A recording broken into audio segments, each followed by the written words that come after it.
Bienvenido a Criptomonedas TV. Hoy tenemos el enorme placer de tener a un personaje que ha subido al estrellato de forma explosiva gracias a un trabajo de muy alta calidad, que es el libro La filosofía de Bitcoin. Tengo el gusto de tener a Álvaro de María. Nosotros vamos a platicar sobre su llegada a Bitcoin, el libro, el tremendo éxito que ha tenido en la BitConf en Argentina, que se llevó a cabo hace un par de días, y también cuál ha sido su experiencia en esta comunidad, este mundo de Bitcoin y de gente que busca ser libre, ser soberana.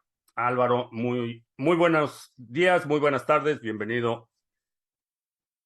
Muy buenas, muchísimas gracias por la invitación. La verdad es que agradezco mucho la ocasión de poder estar aquí, poder estar hablando de la filosofía de Bitcoin y para mí será todo un placer estar comentando todas estas cuestiones y todas estas aventuras, porque este año, si se puede definir por algo, es por las aventuras que estoy viviendo. En efecto, tu llegada al mundo de Bitcoin tomó a mucha gente por sorpresa. Ha sido uno de los libros más comentados en el mundo de habla hispana. Me parece no solo admirable, sino un reconocimiento a la, diría, meticulosidad con la que está escrito el libro. Es un libro muy bien pensado, muy bien estructurado y para iniciar, platícame brevemente cómo es que llegaste a Bitcoin. No, supongo que no eres Bitcoiner de nacimiento, porque ninguno de los que estamos ya entrados un poco más en experiencia somos, pero platícame cómo es que llegaste a Bitcoin. Pues yo empecé, mi interés es académico. Yo estoy graduado en Derecho y en Filosofía por la Universidad Complutense de Madrid y después me dediqué a ser auditor de cuentas. Hice un máster en Auditoría y Contabilidad Superior, entonces me dediqué a temas bancarios, a estudiar cómo funciona el sistema bancario y cosas de ese estilo, ¿no?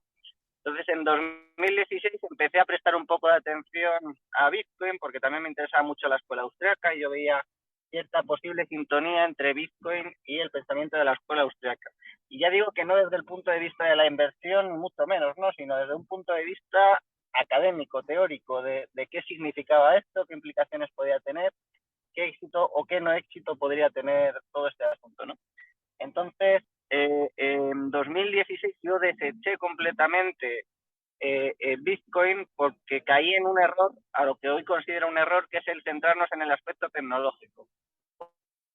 Cuando abordas Bitcoin, casi siempre entras por la tecnología blockchain, por las criptomonedas, por la revolución que supone, pero realmente lo interesante de Bitcoin no es tanto la tecnología subyacente como el diseño, la conceptualización, el concepto que se pretende alcanzar y el sistema de incentivos que se construye para conseguirlo. Y eso es lo que no comprendí en 2016 y sí comprendí en 2019. En 2019 escuché un podcast en el que hablaban Adolfo Contreras, Emérito Quintana y Manuel Polavieja sobre el halving de Bitcoin. Y ahí comprendí perfectamente el alcance histórico que tenía Bitcoin. Porque Bitcoin no era tanto esta nueva forma de dinero que tal, sino que en parte sí, y podemos comentar acerca de ello, pero para mí me resultó muy interesante porque vi que era una nueva clase de activo económico, un activo económico que no existía antes. Era un activo real digital. Y como no dependía de terceros, tenía unas implicaciones importantísimas, porque al no depender de terceros, un activo digital, podías transmitir valor y atesorarlo en todo el mundo sin censura. Y esto sí que, porque me di cuenta de que era una redefinición de eso, sino que era una nueva forma de propiedad, de control y de disposición sobre tus bienes y tu patrimonio. Y claro, analizar esto desde un punto de vista de las implicaciones políticas, pues era interesantísimo. Yo que dejé de estudiar Bitcoin en 2016 para retomarlo en 2019, en esos 3 años estuve estudiando teoría del Estado. Y entonces conecté muy bien ambas partes, ¿no? Porque justo lo que caracteriza al mundo del ciberespacio, al dominio del ciberespacio, es que el Estado no tiene soberanía allí. Entonces, si lo que nos encontramos es con un activo que redefine el derecho de propiedad y que no está sujeto al control de los estados, que los estados no pueden hacer nada contra Bitcoin, pueden hacer cosas contra su precio, pueden hacer cosas contra los tenedores de Bitcoin que hayan comprado identificados, pero contra un sistema que es un automatismo que permite transmitir valor y atesorarlo en todo el mundo, sin censura, no pueden hacer nada. Y eso es lo fascinante, ¿no? Y analizar y ver las consecuencias, las posibles consecuencias políticas que tiene esto, es un poco de lo que va mi libro y es un poco por lo que ha tenido tanto éxito, creo yo, ¿no? Porque los bitcoiners, muchos no sabían lo que tenían y al leer el libro se han dado cuenta del potencial extraordinario de cambio histórico que nos puede permitir tener bitcoin. Sí, definitivamente le atribuyo el éxito que has tenido hasta ahora porque te auguro mucho más éxito en el futuro. Principalmente a esa parte llenaste el vacío que había entre el conectar la tecnología con las consecuencias a nivel de la relación del individuo con el Estado. Ese hueco creo que es el que llena de forma muy adecuada el libro. Creo que a eso le atribuyo la enorme recepción, porque definitivamente yo como tecnólogo me interesa y llegué a Bitcoin por la parte de la tecnología, me quedé en Bitcoin por parte de la tecnología. Sin embargo, para una audiencia mucho más amplia es esa intersección, las consecuencias y las implicaciones de esta tecnología. Entonces, vamos a ver cuáles, desde tu óptica, cuáles son esas consecuencias. Pues claro, tenemos que pensar en todo, ¿no? Porque a mí me gusta mucho decir que no se trata de que veamos a Bitcoin con las categorías previas, sino que analicemos las categorías previas que teníamos a la luz de Bitcoin. Cuando pensamos, por ejemplo, otra cosa que suelo decir mucho es que hace falta un doctorado en economía para no entender Bitcoin, ¿no? Los economistas probablemente sean los peores que entienden Bitcoin, porque tratan de analizarlo con sus categorías económicas previas y entonces no lo comprenden. Lo desechan muy rápido, no le prestan atención, no lo estudian, lo consideran una cosa de frikis, una cosa de adolescentes que se creen economistas y cosas de ese estilo, ¿no? Entonces, el principal problema que tenemos con Bitcoin es que una red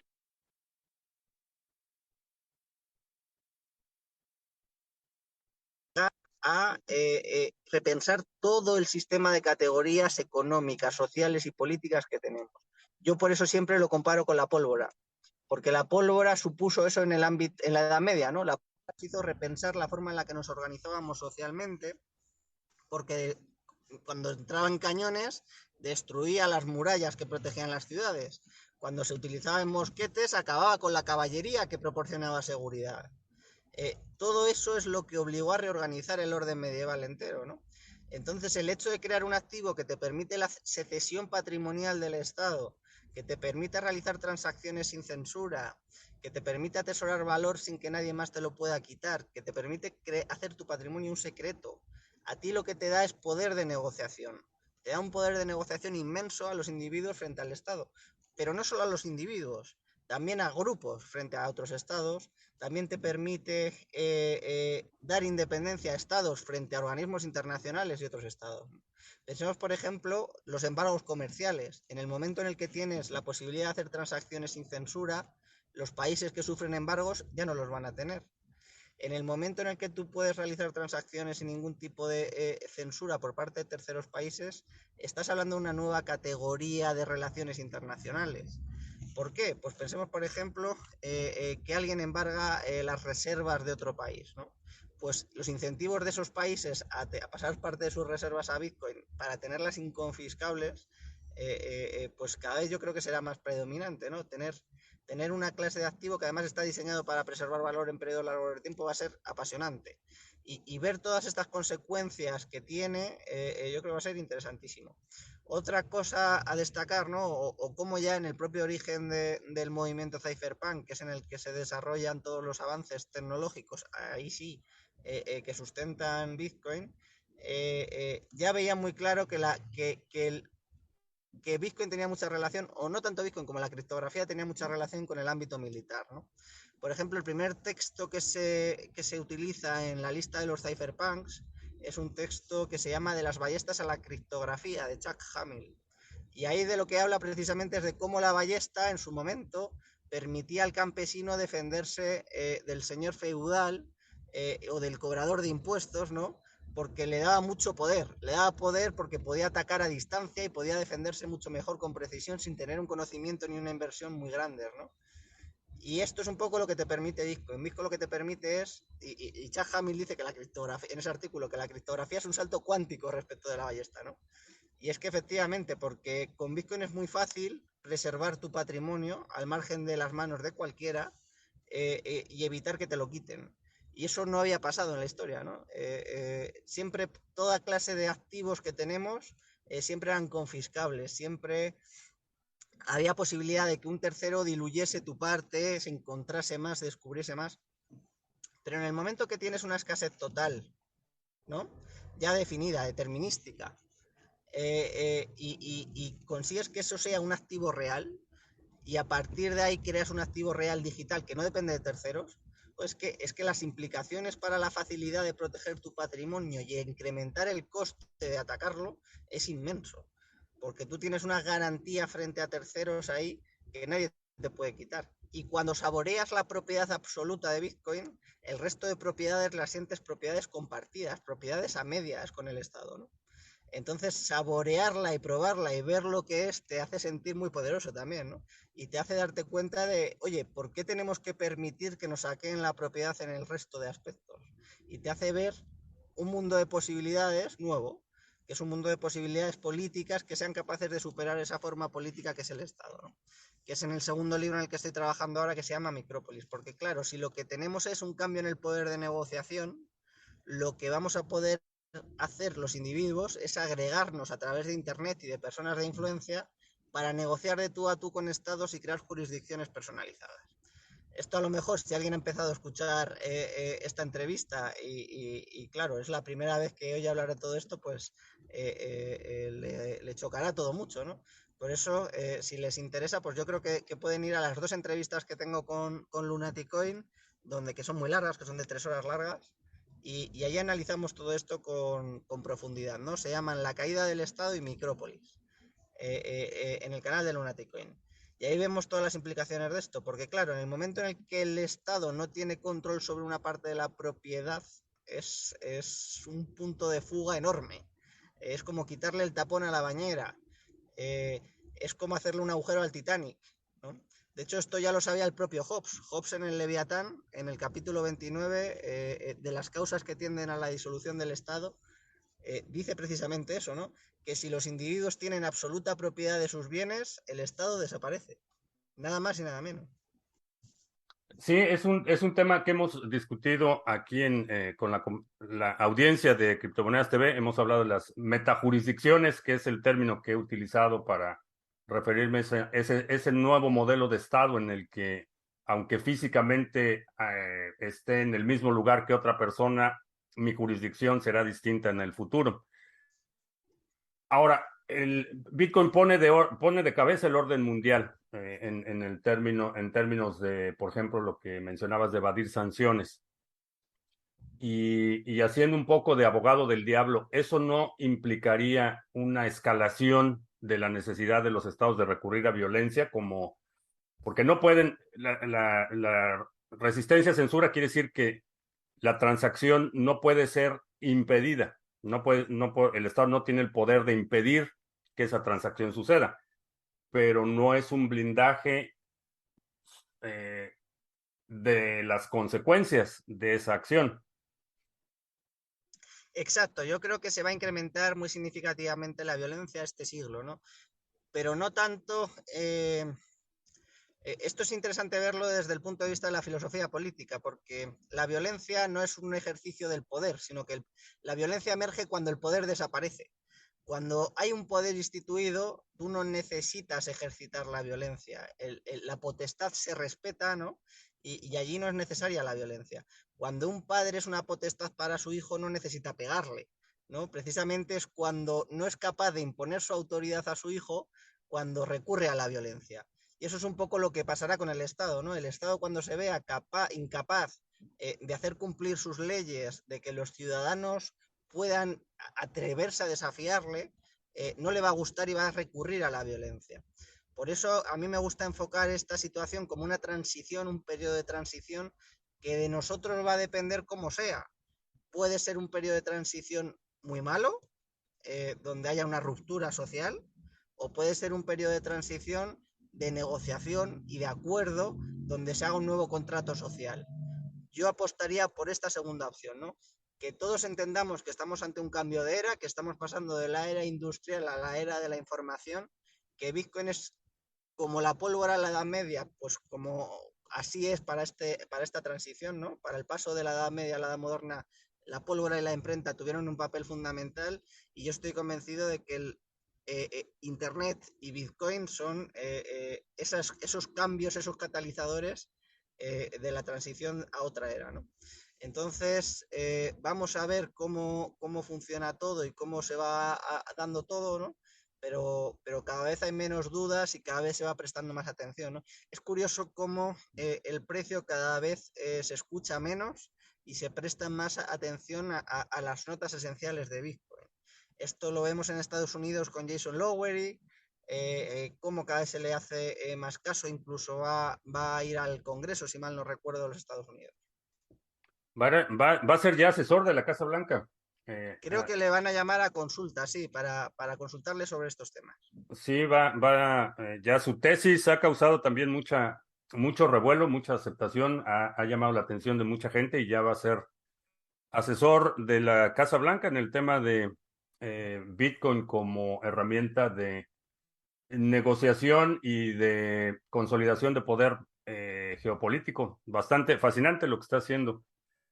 Ahora, hablamos de un proceso de transición. Estos procesos de la dinámica del ajuste del poder político son congruentes con lo que hemos observado desde que el ser humano trató de organizarse por primera vez.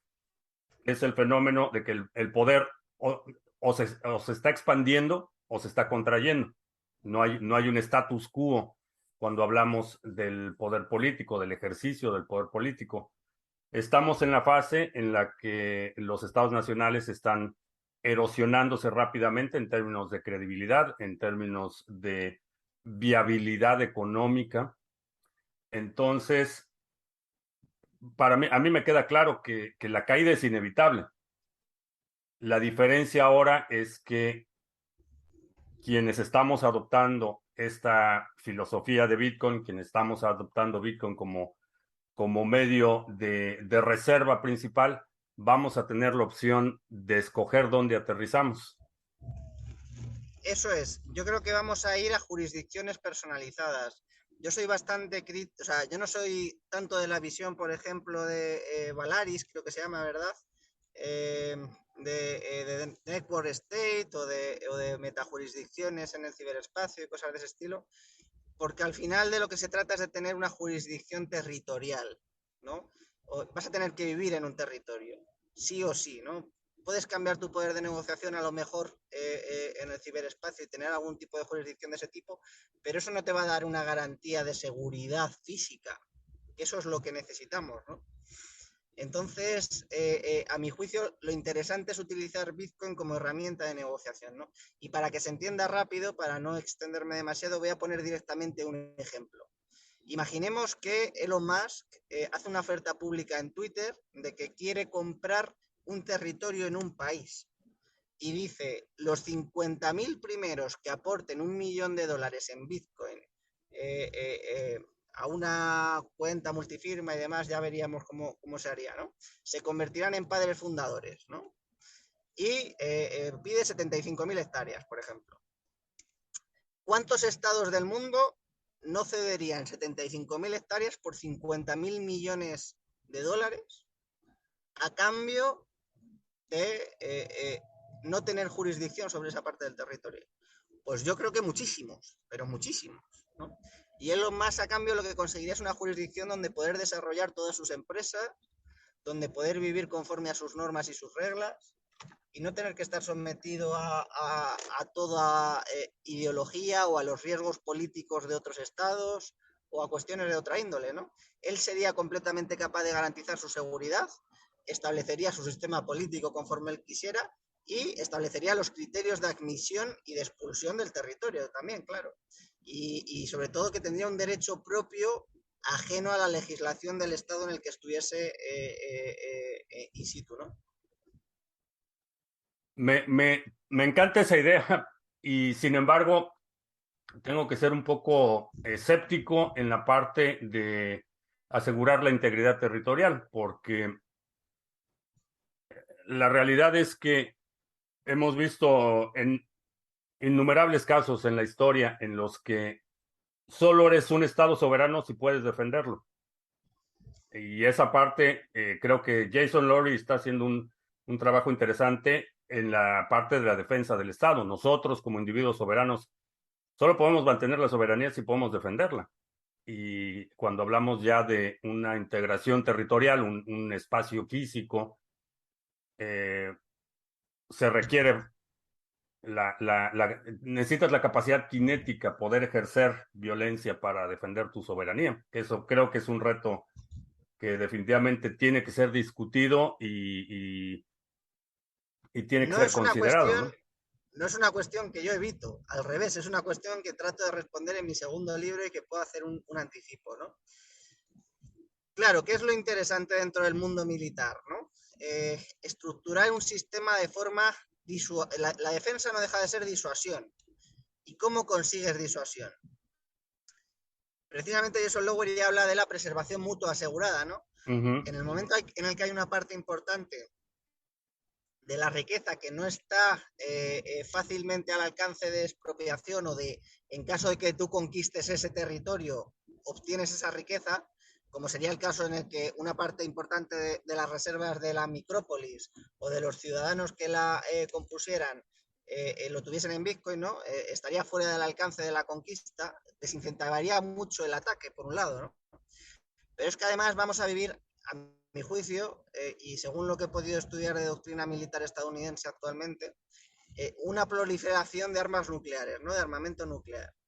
Porque la doctrina nuclear clásica ha sido la doctrina de la destrucción mutua asegurada, en el sentido de hay dos agentes, que principalmente son Estados Unidos y la Unión Soviética, que tienen capacidad de destruirse mutuamente el uno al otro, ¿no? La cuestión es que cuando introduces nuevos jugadores, por teoría de juegos, ¿no? Cuando introduces nuevos jugadores que también tienen armamento nuclear, para garantizar esa destrucción mutua asegurada, tú te ves obligado a incrementar tu arsenal nuclear, ¿no? Entonces, ahora lo que vemos es que cada vez hay más jugadores. Ahora ya tienes también a Irán, probablemente, tienes a Corea del Norte haciendo ensayos, tienes a China, tienes a India, tienes a Pakistán, tienes a Francia, tienes a Reino Unido, y parece que cada vez va a haber más proliferación nuclear, ¿no? Pero no una proliferación nuclear de armas de destrucción total, sino de armamento táctico o de armamento disuasorio, de armas nucleares de baja intensidad, ¿no? Que sirvan para casos puntuales. Entonces, una opción para este tipo de cuestiones podría ser que estas micrópolis funcionasen con esta clase de disuasión, ¿no? Con una disuasión de índole más estratégica en el ámbito de nuclear también, ¿no? Pero no solo en estos ámbitos, sino también de comprar la protección y la seguridad de estados con capacidad nuclear. Yo creo que aparecerán este tipo de empresas para proveer este tipo de servicios. Y esto que puede parecer así como muy alocado, vamos a pensarlo en términos de telecomunicaciones. Rusia, cuando invade Ucrania, tira abajo el sistema de telecomunicaciones de Ucrania una semana antes. Un estado de 45 millones de personas en mitad de una guerra se queda sin telecomunicaciones, es incapaz de garantizarlas. Sin embargo,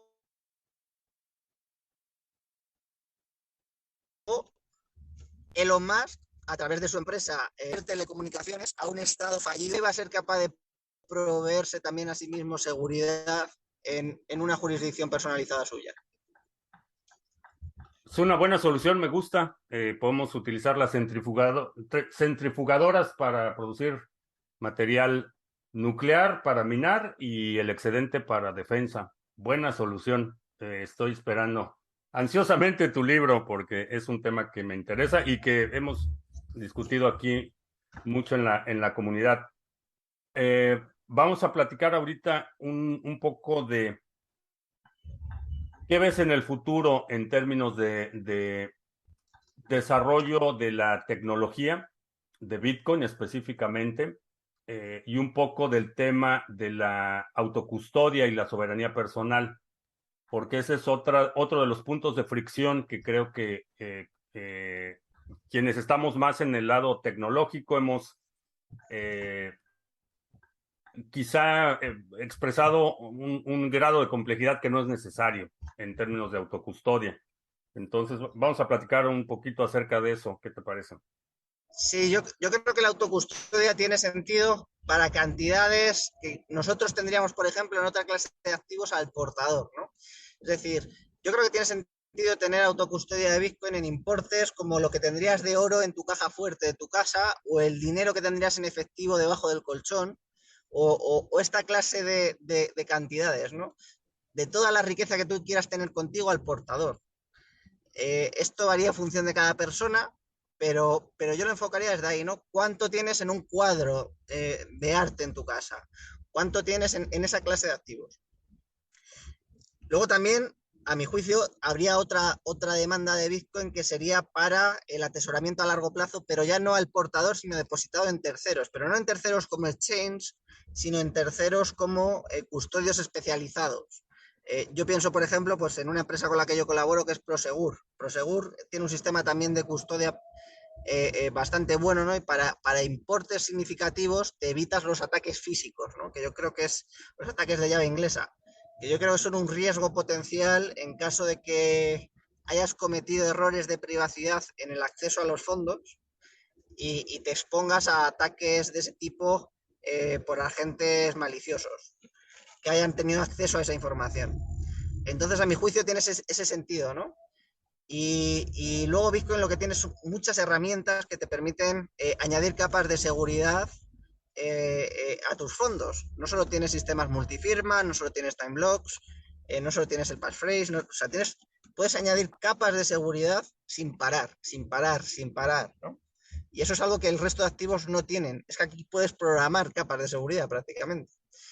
Y luego dentro de las implementaciones más interesantes, pues yo creo que van a estar tanto que el sector energético comprenda la importancia de la minería, que yo creo que estamos empezando en ello, ¿no? Que estamos empezando a que se vea cómo la minería te permite consumir buena parte de la energía y entonces te hace viables muchos proyectos energéticos que sin la minería no serían viables o costaría mucho más sacarlos adelante y cómo te permite hacer una gestión muy distinta de tu sistema energético. Y luego también la cuestión de Liquid y de RSK, ¿no? Que yo son un poco las cosas que estoy tratando de estudiar ahora, que es dónde más, o sea, cómo llevar Bitcoin al sistema financiero también, ¿no? Cómo que no se convierta simplemente en un activo real para atesorar riqueza, sino que sirva también para construir un sistema financiero nuevo. Y ahí es donde está trabajando Blockstream, y ahí es donde está trabajando Rustock, tanto con Liquid como con esto, ¿no? Liquid está pensando un poco en ser capaz de transmitir títulos, valores y demás de forma mucho más rápida, mucho más ágil, entre particulares, sin demasiados intermediarios, ¿no? De forma mucho más rápida y utilizando todo el sistema de Bitcoin como base. Mientras que RSK pues estaría trabajando un poco más en llevar financiación e inclusión financiera y económica a zonas que lo necesitan, ¿no? Como Latinoamérica, como África, ¿no? Y esto yo creo que son dos que están trabajando sin token nativo, que están desarrollando la posibilidad de escalar mucho las posibilidades de Bitcoin, ¿no? De ver que Ethereum, por ejemplo, pues no es tan necesario, de que eso se puede replicar en Bitcoin sin problema y sin un token nativo, y que todo este tipo de cuestiones pueden ser muy interesantes, ¿no? Porque le van a dar mucho más valor a Bitcoin las implementaciones en las que están trabajando. Y van a dar mucha sostenibilidad y van a dar mucha seguridad al sistema también. Y por ahí, pues yo creo que es de lo más interesante, ¿no? Y en lo que más habría que centrarse, a mi juicio, es en la privacidad.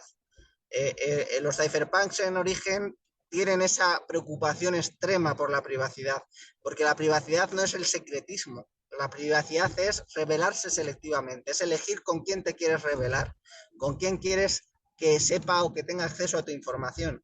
Y es que eso en el mundo digital es muy complicado, ¿no?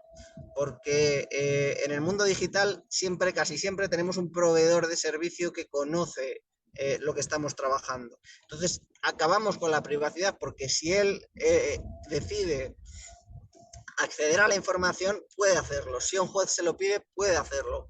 En Internet es muy complicado mantener la privacidad, mantener la posibilidad de revelarse selectivamente. Por eso los cypherpunks buscaban tanto remailers anónimos, o sea, listas de correo anónimas, como un sistema de efectivo electrónico, no tanto un dinero digital como un sistema de efectivo electrónico.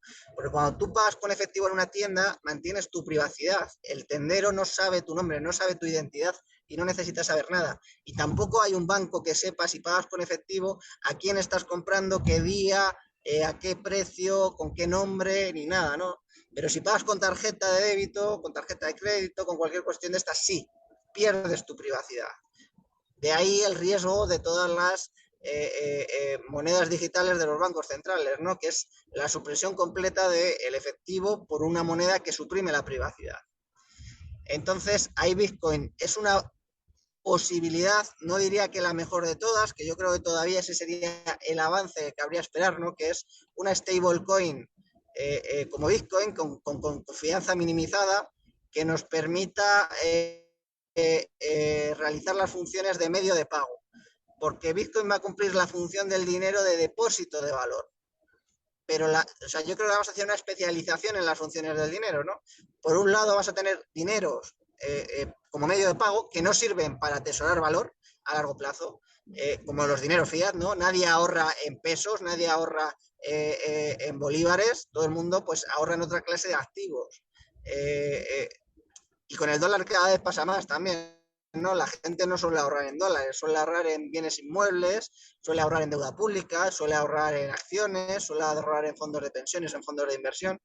Y esa especialización en las funciones del dinero de depósito de valor, por un lado, yo creo que las va a ir absorbiendo Bitcoin, y por otro lado necesitaríamos una stablecoin con confianza minimizada que permita también la no censurabilidad de las transacciones, ¿no? Y por ahí yo creo que es donde habría que trabajar más y donde habría que incidir más, porque el resto de criptomonedas, a mi juicio, pecan de ingenuas, porque no dejan de ser securities, que en cuanto el regulador les quiera controlar van a tener problemas, ¿no? Ya se está viendo con Ethereum, como el 75% de los bloques ya hacen transacciones, aunque van colando, pero la degradación de la cadena es muy rápida, ¿no? Tienen que cumplir con de control de activos extranjeros de Estados Unidos, y como esto es un problemón para la descentralización. Se supone que estamos en la descentralización para evitar la censura. Si vas a una centralización y a una implementación de sistemas de control, pues para eso no hacía falta montar tanto, ¿no? No hacía falta hacer todo este tinglado, ¿no? Y eso es algo que se ha entendido muy mal, ¿no? Que es el tema de la escalabilidad en Bitcoin. Es el tema de que, claro, es que Bitcoin realiza pocas transacciones por bloque. Es que eso se está buscando deliberadamente para que cualquiera pueda verificar todas las transacciones. Si tú tienes pocas transacciones por bloque y tienes un bloque cada X tiempo, cualquiera se puede permitir un nodo para verificar todas las transacciones desde el origen. Y eso es lo que da la descentralización real, porque te permite a ti ser completamente independiente de todo lo demás. Si tú requieres de un tercero para verificar tus transacciones, estás dependiendo de alguien y en algún modo cometer o te pueden dar gato por liebre, ¿no? Sin embargo, si cualquiera puede verificar todo desde el inicio, es ahí donde tienes la garantía de independencia, la garantía de, si se quiere, a mí no me gusta mucho el término, pero soberanía individual, ¿no? Ahí es donde no dependes de nadie y donde realmente estás haciendo un activo libre de riesgo y estás haciendo un activo real porque no dependes de terceros para él. Estás creando algo como una mesa. Sé que es complicado porque es digital, ¿no? Pero se entiende mucho mejor porque lo tienes tú el control y nadie te lo puede quitar, ni diluir, ni cambiar sin tu consentimiento. Y eso es lo que lo hace un activo real. Y como esto no se ha entendido bien, pues se ha lanzado un montón de criptomonedas que van a ser más rápidas, que van a resolver no sé qué problema. Bueno, vale, lo que quieras, pero nosotros lo que necesitábamos era un activo sin censura. Necesitamos la posibilidad de realizar transacciones sin censura para mantener la privacidad, ¿no? Y esto con las políticas de KIC, pues yo creo que se está arruinando bastante, pero que la gente tenderá a ello, ¿no? Hay un curso muy interesante de @multicripto en Twitter, que es Arcad, ¿no? Que va enseñando privacidad a todos los usuarios que quieran aprenderlo. Y es un curso muy interesante y muy atractivo y que yo recomiendo a todo el mundo, y cada vez más gente debe aprender esto, porque al final en las políticas de KIC no dejan de dar tus datos a los malos. Si tus datos están vinculados, tu dirección de tu casa, tu nombre, con los fondos en Bitcoin que tú tienes, eso es muy jugoso para un hackeo, para un ataque, para cualquier cuestión de este estilo, y eso es exponerte a ti a riesgos de ataques futuros. Si aprendes a realizar los procedimientos adecuadamente o tienes la custodia en un tercero, pero no en el exchange. Yo no tendría la custodia en el exchange porque los exchanges tienen mucho riesgo sistémico. Pero los custodios las empresas especializadas en custodia suelen tener menos riesgos, ¿no? Además que te permiten asegurar los fondos con determinados contratos y demás, y para importes significativos pueden ser más interesantes. Porque hay que pensar que Bitcoin no es un activo que compita, a mi juicio, con el bolívar o con el peso, ¿no? Porque esos son medios de pago. Bitcoin está pensado para el atesoramiento a largo plazo. Por eso la volatilidad que va a tener siempre, por ser una oferta determinística rígida, lo va a hacer muy bueno para la revalorización en periodo largo de tiempo por su escasez, pero muy malo como unidad de cuenta, como medio de pago. Entonces pensemos en Bitcoin como una alternativa a inversiones en bienes inmuebles, en acciones de empresas consolidadas, en obras de arte, en oro, en todo aquello que utilizamos para preservar valor en periodos largos de tiempo. Y no tanto como una alternativa al fiat. La alternativa al fiat está por venir. Por eso los reguladores tienen mucho más cuidado con las stablecoins que con Bitcoin. Bitcoin les da más o menos igual. MiCA, que es la regulación sobre criptoactivos en Europa, no menciona Bitcoin una sola vez, ¿no? Y es curioso, porque por un lado te da cuenta de lo perdidos que están los reguladores y por otro lado también te deja tranquilo respecto a lo temprano que es.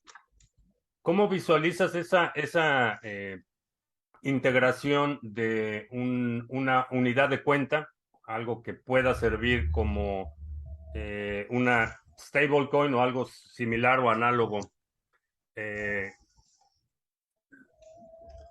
¿Te refieres a una algorítmica o asegurada con depósitos de Bitcoin? ¿Cómo visualizarías algo así? Pues yo creo que es extraordinariamente complicado porque para ser estable tú necesitas tener alguna guía de la estabilidad en el mundo físico, ¿no? Entonces ahí las que pueden parecer interesantes son DAI, cosas de ese estilo, ¿no? Aunque yo creo que todavía falta mucha investigación y mucho desarrollo en todas esas líneas, ¿no? Estemos pendientes de qué aparece, porque al final lo que van a tener que tener es, claro, lo primero es que si es una empresa va a ser problemático, ¿no? Probablemente tenga que ser otro regalo como hizo Satoshi, ¿no? De no tener nadie detrás y de ser un sistema autómata. Porque en el momento en el que tenga alguien detrás es muy fácil que vaya un juez, que vaya un ejército, que vaya un Estado y presione para censurar, presione para pararlo, presione para amenazar en situaciones concretas, ¿no?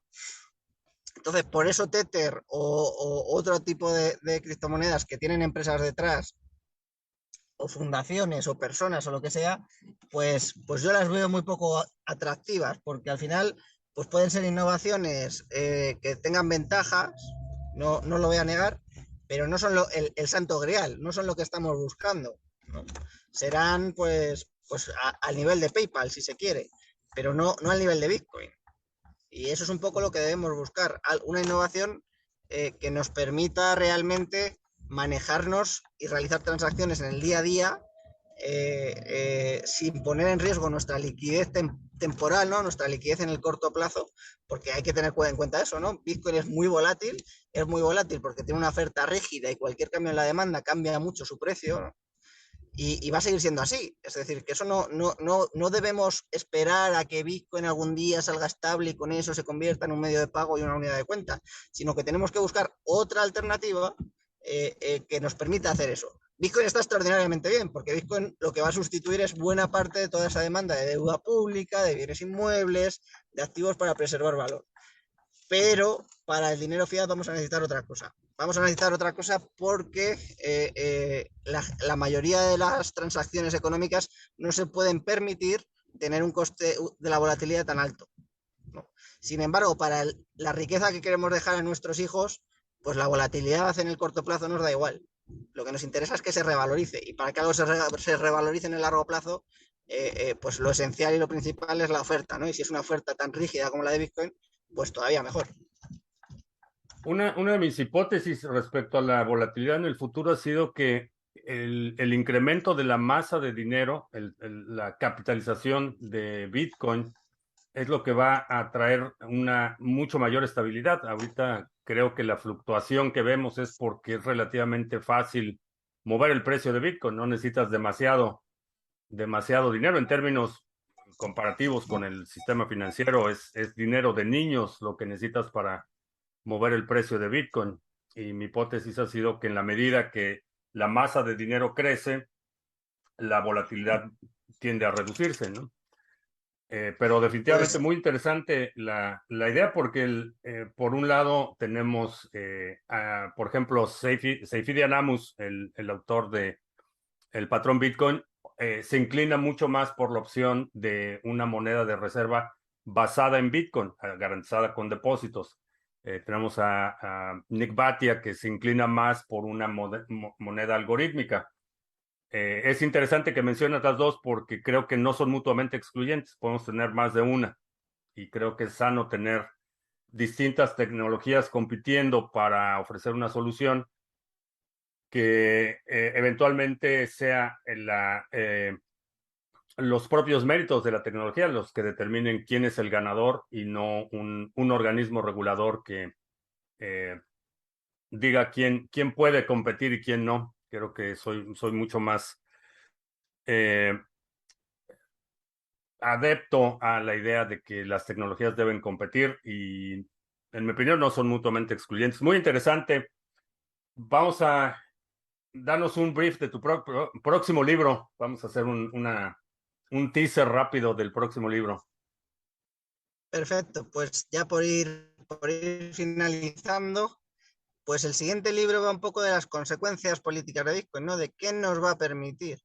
Y para eso lo primero que hago es un recorrido por la historia del Estado, para entender adecuadamente qué es el Estado, e ir quitándonos las vendas que tenemos, que es lo que yo llamo el virus del estatismo, que es que solo podemos ver y solo podemos pensar en formas políticas estatales. Entonces, de lo que se trata el segundo libro es de ver que hay posibilidades de hacer otras formas políticas nuevas sin las gafas del Estado, ¿no? Porque siempre pensamos en, no, vamos a hacer estados chiquititos, vamos a hacer estados en el ciberespacio, vamos a hacer estados que consuman menos, estados de no sé qué. No, no. Vamos a pensar en nuevas formas de organizarnos. Vamos a pensar en darle una vuelta al pensamiento político y a la filosofía política a partir de Bitcoin. Porque como Bitcoin lo que hace es provocar una crisis en el Estado como tal, no nos va a ser suficientemente operativo la idea del Estado para organizarnos en el futuro, ¿no? Entonces, yo pienso que va a ser mucho más interesante pensar en las micrópolis como jurisdicciones personalizadas. Y por jurisdicciones personalizadas entiendo un derecho distinto al del Estado en el que se pueda alojar, ¿no?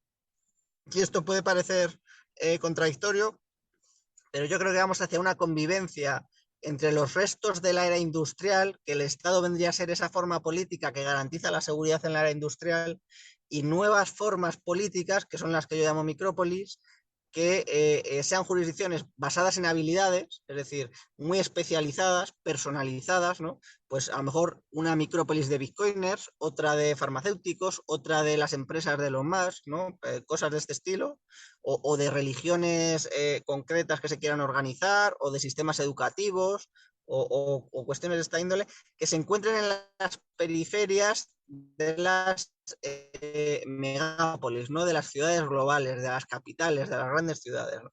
Que permitan a cada uno vivir como él considere, que permitan votar con los pies a donde tú quieres trasladarte, ¿no? Y cómo prefieres vivir. Y para eso yo creo que Bitcoin es una herramienta de poder de negociación. y es ahí donde yo creo que vamos a ver un cambio muy grande, porque el Estado va a atravesar una crisis muy fuerte en todos los ámbitos, ¿no? En el ámbito de la seguridad, en el ámbito de la autoridad, en el ámbito económico, en el ámbito de la deuda pública, en el ámbito del dinero. Entonces, vamos a ver qué alternativas mejores se nos ocurren, ¿no? Que no se, que esto es una crítica en cierta medida también a los anarquistas, ¿no? Y a proyectos extraordinariamente individualistas, porque hay que vivir en comunidades políticas y hay que tener poder de negociación con el Estado, ¿no? Y eso, no hay nada que le guste más al Estado que el individualismo, porque el Estado contra un individuo solo lo puede aplastar cuando quiera. Pero sin embargo, cuando nos organizamos adecuadamente, y esto es lo que permite Internet lo que permite es agregar demanda y hacer una oferta muy personalizada para esa demanda, ¿no? Cuando lo hagamos para pensar en nuevas formas políticas, yo creo que va a ser muy interesante. Y con una cita de un filósofo francés, acabo, ¿no? En la producción de seguridad, que es un libro de Gustave de Molinari, dice una frase que me gusta mucho, ¿no? Que es, al igual que se establecieron asociaciones para reclamar la libertad de comercio, se establecerán asociaciones para reclamar la libertad de gobierno. Y eso es lo único que invitaría a todos, ¿no? A pensar en nuevas formas de organizarnos socialmente. Muy bien, Álvaro, pues muchas gracias por tu tiempo. Muchas gracias a ti que estás escuchando esta entrevista. Voy a poner en la descripción del podcast los recursos, enlaces para que puedas seguir a Álvaro en Twitter, que puedas ordenar su libro. Muy interesante, muy recomendada la lectura. Y pues te voy a hacer que te comprometas públicamente para que nos visites de nuevo cuando esté listo el próximo libro, Álvaro. Por supuestísimo, será un auténtico placer.